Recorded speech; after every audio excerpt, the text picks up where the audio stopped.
Salam jumpa rekan-rekan guru semuanya.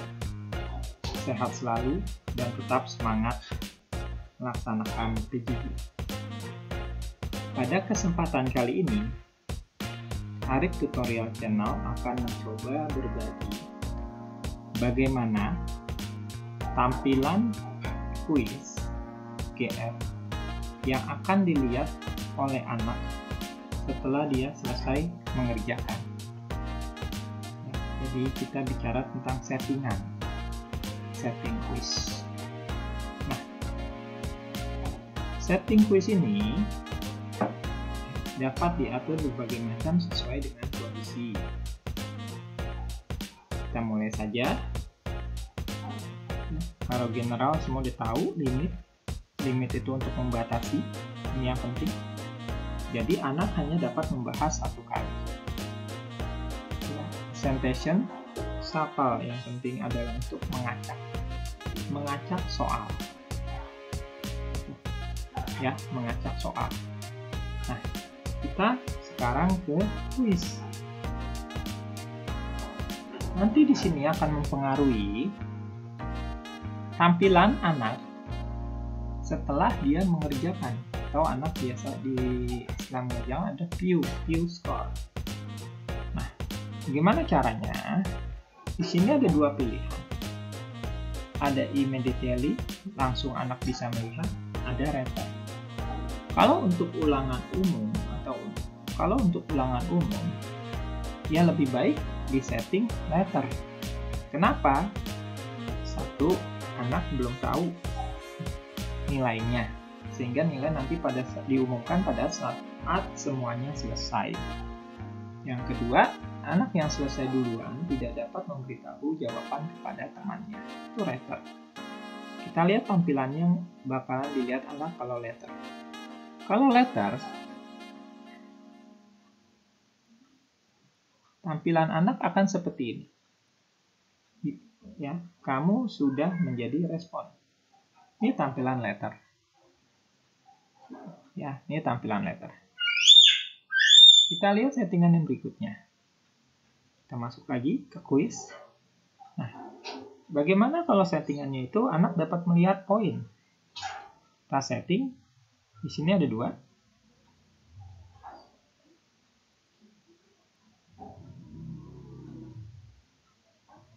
Ya.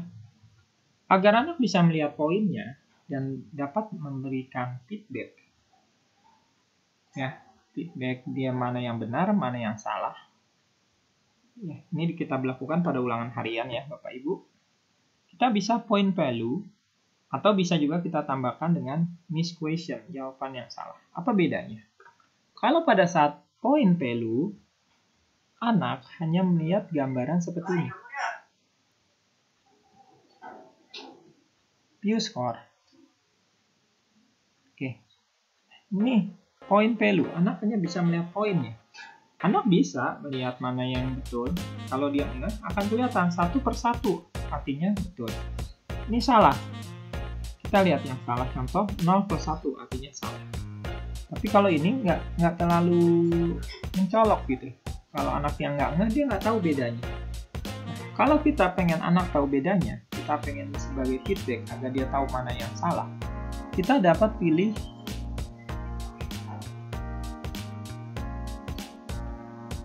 settingannya ini. Ya. Tadi kita pilih point value, sekarang kita tambahkan dengan miss question. Kita lihat bedanya. Kalau miss question, kalau sudah ditambahkan dengan miss question, yang betul akan hijau, yang salah akan terlihat merah. Sehingga anak tahu, wah ini saya salah nih soal yang ini. Tapi tetap dia nggak dapat jawaban. Itu kalau untuk ulangan. Gunanya apa? Biar dia bisa tahu yang salah, dia cari di buku, dia meremet. Kalau saya seperti itu. Nah, ini betul hijau. Nah, ini akan lebih kelihatan kalau dikasih settingan miss question. Mana yang salah? Yang salah yang merah. Inilah pemberian feedback kalau dalam GF pilihan ganda. Ini dapat dijadikan sebagai feedback. Nggak usah kalau ada 40 anak kita bahas satu anak. Salahnya di sini, kamu salahnya di sini, salahnya di sini. Kan repot. cukup kita setting di GF, anak bisa melihat sendiri mana yang udah dia jawab betul, mana yang dia jawab salah. Bisa pelajarin atau bisa tanya temannya atau tanya dia. Kita bahas, ya, bisa juga kita bahas lah, tapi nggak satu persatu. Sekarang, bagaimana kalau misalnya dia udah ulang salah remedial? Nah, misalnya dalam remedial itu, karena dia sudah remedial, kita pengen melihatkan mana jawaban yang salah dan apa kunci jawabannya. Hati-hati, jangan sampai pas ulangan pertama kita setting ini. Yang selesai, kalau ini, yang selesai bisa memberi jawaban kepada temannya. Ya, kita lihat, kalau kita kasih correct answer, jawaban, kuncinya kita kasih. Kalau pas remedial, oke lah, ini bisa kita terapkan. Tapi kalau sebelum remedial, pas ulangan kita terapkan sebagai ini, ya bisa 100 semua nilai anaknya. Karena apa? Yang betul bisa memberi jawaban kepada anak yang belum selesai mengerjakan. Tuh. Dia ada kunci jawaban. Itu masalah tampilan hasil pengerjaan. Ya, bisa kita tidak tampilkan dalam pembelian materi PAS misalnya, atau PAT. Bisa kita tampilkan poinnya saja dalam ulangan, atau pas remedial kita mau tampilkan kunci jawaban. Nah, sekarang satu lagi yang ingin saya sampaikan di sini adalah bagaimana kita melihat hasil jawaban ini dalam bentuk spreadsheet. Kemudian dalam bentuk spreadsheet, kemudian bagaimana poin. Biasanya kan kalau soal 25, soal 35 atau soal 15, terkadang ada, nggak semua, tapi ada saja Bapak Ibu yang bingung. Ini gradien 100-nya bagaimana? Harus dihitungkan dengan kalkulator satu-satu. Kalau anaknya 200, ngitung kalkulator satu-satu kan pegel.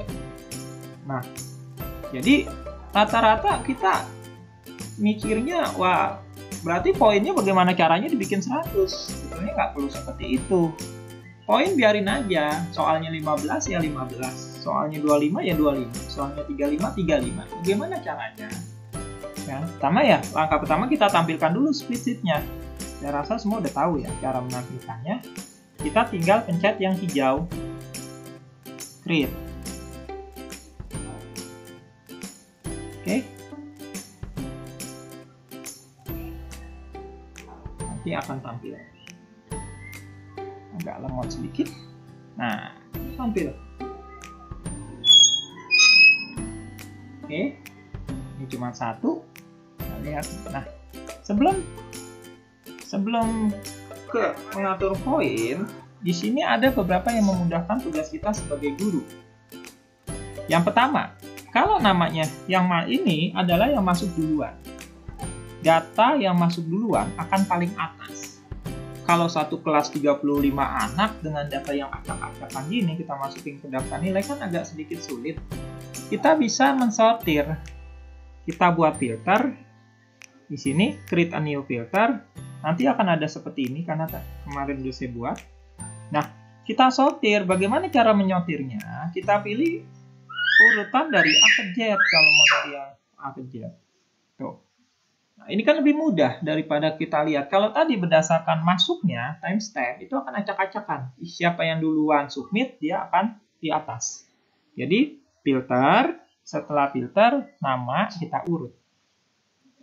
Oke, nah sekarang kita kembali ke yang saya sampaikan. Bagaimana agar poin ini 15 langsung menjadi nilai.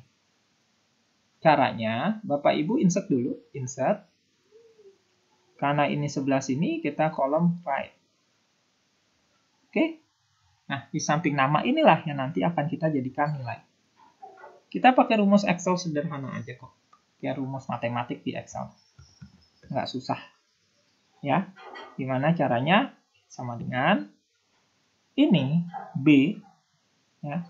Kita kurung dulu ya. Buka kurung Bapak Ibu ya. B2. Dibagi, langsung aja. Dibagi berapa jumlah soal? Saya jumlah soal 15, berarti saya bagi 15. Tutup kurung. Kalau sudah dikali 100, kali dengan tanda bintang 100. Enter. 80. Kita copy ke bawah. Tinggal sampai dia kursornya berbentuk tanah plus, kita copy ke bawah semuanya.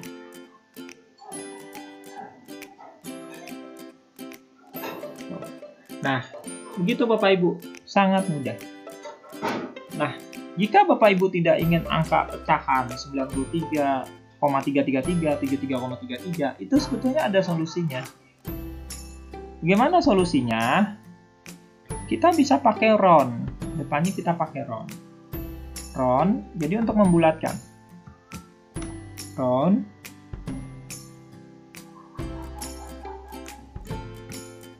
Ya, kalau sudah round, buka kurung dulu. Oke, ini kan tadi yang mau dibulatkan. Kemudian koma, berapa desimal? Kita 0 aja. Karena nggak pengen ada di belakangnya kan. Enter. Oke, kalau tadi yang 80 memang nggak akan berubah. Tapi yang bawah kita lihat, akan berubah apa nggak? 93,3, 46,6, kita lihat.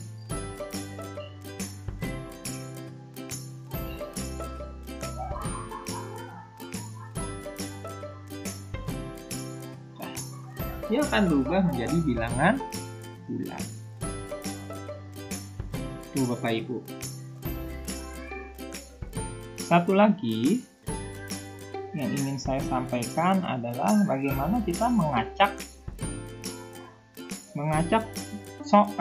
option atau pilihan jawaban. Jadi mengacak soal sudah, mengacak jawaban.